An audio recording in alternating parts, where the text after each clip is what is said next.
कि मैं रोज पेड़ों में पानी डालना बंद कर दूं क्योंकि फल तो ऋतु में ही आने वाले हैं।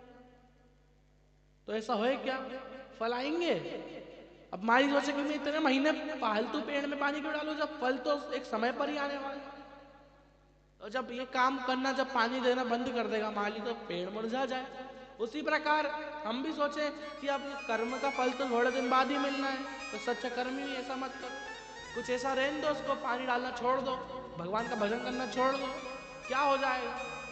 ये जो कर्म का फल, ये जो कर्म का बीज आपने बोया है, ये जो आपने इस कर्म में आम बोए हैं, इसका फल भगवान की भक्ति कर कर ही प्राप्त हो।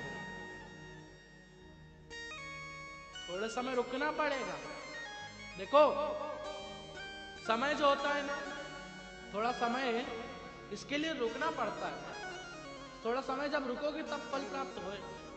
और भगवान शंकर को भी श्राप दे दिया।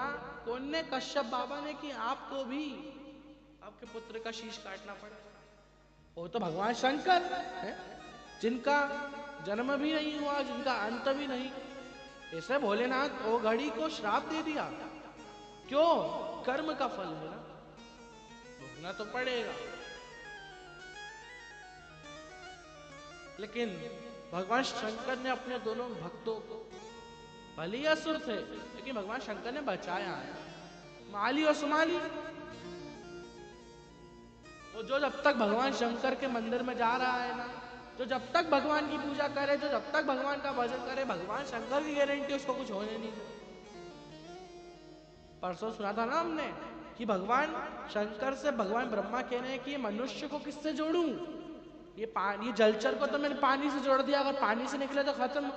ये पेड़ों को तो मैंने जमीन से जोड़ दिया, जमीन से जैसे ही उखड़े खत्म। अभी मनुष्य को किससे जोड़ूं? कहा है मनुष्य को जोड़ने का काम मुझ पर छोड़ दो, या मनुष्य को मुझसे जोड़ दो। और मैं ये गारंटी देता हूं, ये विश्वास दिलाता हूं, जब तक ये मनुष्य मुझसे जुड़ा रहेगा, जब तक ये मनुष्य मुझसे अटैच रहेगा, ये गारंटी है, वारंटी है कि इस मनुष्य को मैं कुछ होने नहीं दूंगा, कुछ नहीं होने दूंगा। भगवान शंकर ने गारंटी दी।